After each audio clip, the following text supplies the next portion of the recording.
पूरी दुनिया जानती है कि पाकिस्तान आतंकियों को पालता है, पोसता है और उन्हें हिंदुस्तान के खिलाफ दहशतगर्दी के लिए इस्तेमाल करता है। लेकिन जब भारत आतंकिस्तान को सबक सिखाता है तो सबूत मांगो गैंग एक्टिव हो जाता है। सर्जिकल स्ट्राइक के बाद अब ऑपरेशन सिंदूर पर भी कांग्रेस नेता यही कर रहे हैं। सवाल यह है, ऑपरेशन सिंदूर के खिलाफ आखिर कौन कौन पाकिस्तान के साथ है?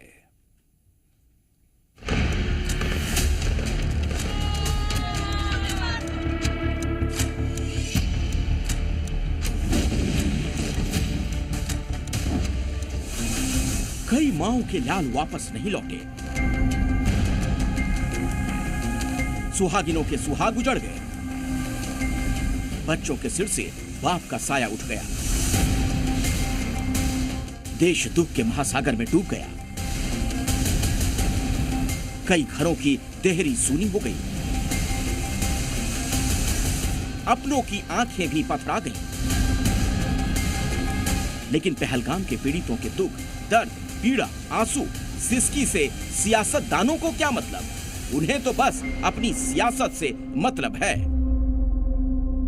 सरहद पार हुई आतंकी साजिश और दहशतगर्दों की गोलियों ने जितने गहरे जख्म दिए हैं, उतना ही दर्द सरहद के भीतर बैठे चंद नेताओं के गैर जिम्मेदाराना लफ्जों से होता है।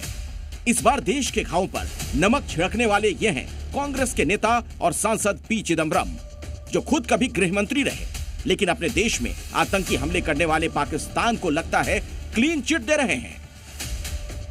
P Chidambaram when he was home minister, इन्होंने ही सैफरन टेररिज्म का जो बात उठा के पाकिस्तान को उस टाइम भी क्लीन चिट देने का काम किया था। यही चिदम्बरम, यही यूपीए के सरकार अभी जो इंडी गठबंधन, अपने आप को इंडी गठबंधन बुलवाता है, सेम पीपल जब वो स्वयं भी पावर में थे तब भी ये बोलते थे कि पाकिस्तान के हाथ नहीं है। जब जब पाकिस्तान और आतंक की बात आती है तो पाकिस्तान भी पाकिस्तान की उतनी पैरवी नहीं करता जितनी राहुल ऑक्युपाइड कांग्रेस पाकिस्तान की करती है।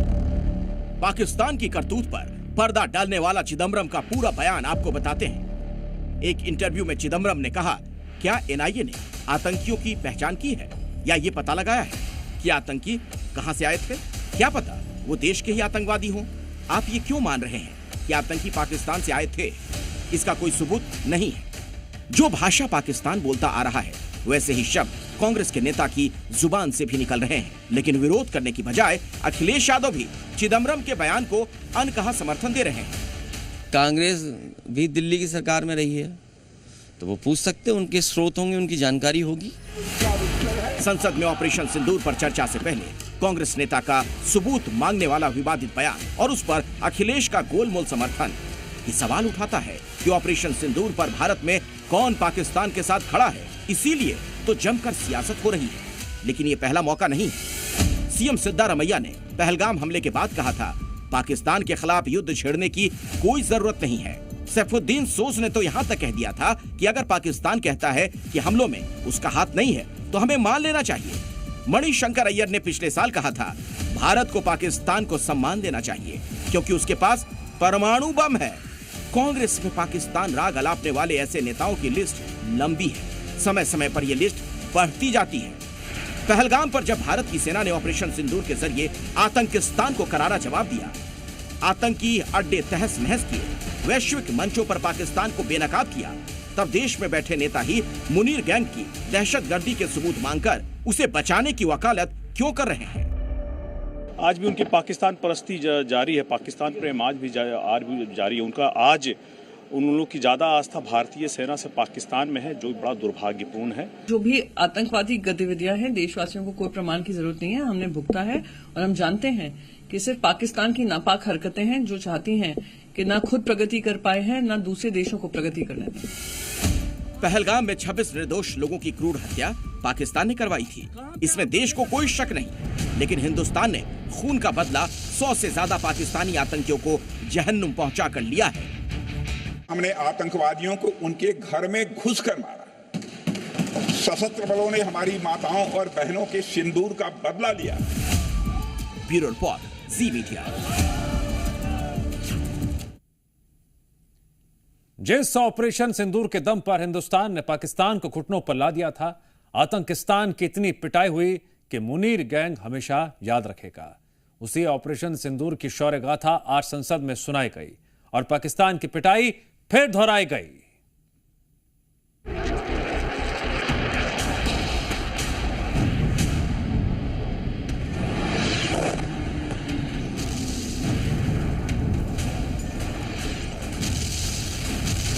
अध्यक्ष महोदय, हमारी सेनाओं द्वारा की गई वेल कोऑर्डिनेटेड स्ट्राइक्स ने 9 टेररिस्ट इंफ्रास्ट्रक्चर टारगेट्स को प्रिसीजन के साथ, सटीकता के साथ हिट किया।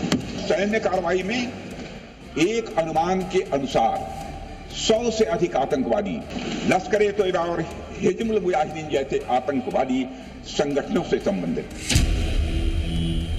हम जानना चाहते हैं, आज हमें स्पष्ट रूप से आदरणीय राजनाथ सिंह जी बताएं, देश पर विश्वास करें, देश में वो साहस है सच्चाई सुनने की। आज आप बताएं कितने लड़ाकू जहाज गिरे। ये सूचना, ये सच्चाई सिर्फ देश के नागरिकों के लिए नहीं, ये सूचना, ये सच्चाई हमें देश के जवानों को भी देना है।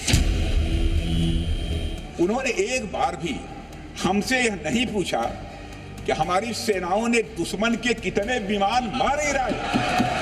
यदि उन्हें प्रश्न पूछना ही है अध्यक्ष महोदय, तो उनका प्रश्न यह होना चाहिए, क्या भारत ने आतंकवादी ठिकानों को तबाह किया? तो उसका उत्तर है हाँ। आपको प्रश्न पूछना है तो यह प्रश्न पूछिए, क्या ऑपरेशन सिंदूर सफल रहा? तो उसका उत्तर है हाँ। 1 घंटे के अंदर राजनाथ सिंह जी ऑपरेशन सिंदूर के बारे में नहीं बता सके कि हमने क्या सफलता प्राप्त की, हमने क्या ऑपरेशन सिंदूर के माध्यम से हासिल किया।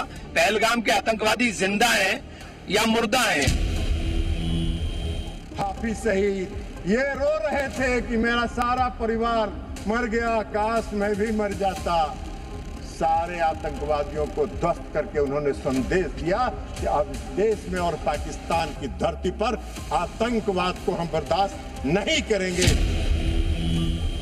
आज ये खुद कह रहे हैं कि हमारा मकसद युद्ध का नहीं था। हम पूछना चाहते क्यों नहीं था, होना चाहिए था। आज उन्होंने खुद कहा कि हमारा मकसद जमीन लेने का नहीं था। क्यों नहीं था? पाकिस्तान ऑक्यूपाइड कश्मीर अगर आज नहीं लेंगे तो कब लेंगे? विदेश मंत्रालय की क्या भूमिका रहती है देश में? विदेश मंत्रालय की और विदेश नीति की आपकी सच्चाई 11 साल की तब सामने आई जब ये टकराव की स्थिति पैदा हुई। कितने देश आपके साथ आके खड़े हुए और कितने देशों ने खुल के पाकिस्तान का साथ दिया। तो दुनिया ने देखा